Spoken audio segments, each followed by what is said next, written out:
haven't really defined this yet. What can you kind of ground us here with a shared definition of curiosity? What's your definition based on the research? Sure, yeah. So curiosity, I define it as, and many others define it as, the desire to know or understand. Oftentimes we talk about curiosity in just a narrow lens of an intellectual pursuit. So I'm Right. curious about a topic like Chappell Roan or Beyonce, or want to learn more about where this demure and mindful meme came from.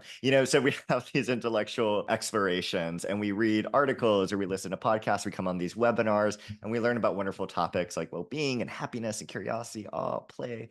And that is one form of curiosity. But I also like to expand our definition of curiosity and talk about how we can move it from the mind into the heart. And I call that heart-centered curiosity. How do we understand a person, the person who is in front of us? How do we really see their stories? How do we see them in their full nuance and complexity? Curiosity as a heart-centered tool and practice is actually a way of us demonstrating we care about someone, because it says, we see you and I want to know you and I want to know who you are and your story and I want to care for you and understand you fully, deeply. You can also express that kind of curiosity not just to other people, but also to yourself. I call that inward curiosity. So there's a lot of different directionalities to curiosity, and there's a lot of ways to see it. So I like to expand on the definitions. It's not just an intellectual tool. It's not just towards other people. It's very multidimensional. What I typically think about, and maybe many teachers think about, is Mhm. curiosity as a motivator catalyst for learning. I automatically go to academics in my mind, but you're Mhm.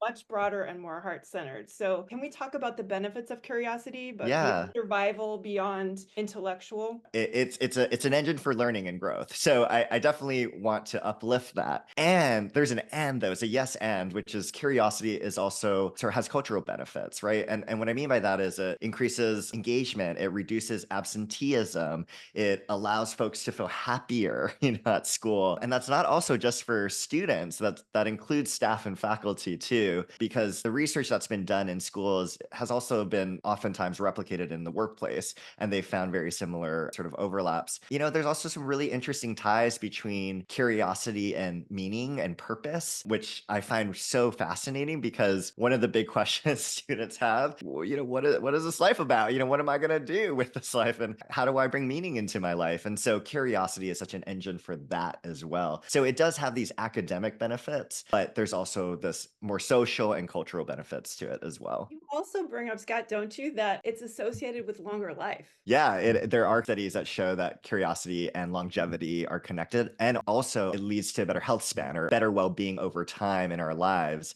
Even if you're not into improving children's academics, which I'm sure everyone here is, even if you're not into the ways that it can bring more happiness or meaning into your life or deepen your connections with others, it's going to help you live longer. So, there's a lot of benefits that you can lean on. There's just so many benefits to it. And I'm just so glad that it's getting a little bit more airtime in our cultural narrative. I think it's so interesting the way in your book you talk about why you're passionate about curiosity and sort of the journey. You Hmm. took a literal journey, curiosity Yeah. journey that I think would be worth people hearing about. Don't Well, even mind. before I took the journey, it was 2017 and I was in Joshua Tree. I started to hear voices. I had auditory hallucinations that lasted at first for days and then weeks and then months. And the voices said really scary things, really demeaning things towards me. You're unlovable, you're a freak. I went to a really great therapist at UCSF who was helping me through that. And one of the things he said was, have you ever gotten curious about your voices? And I was like, you want me to do what? I was like, you want me to get curious about the thing that I fear and that distresses me? I was very, very shocked by that ask.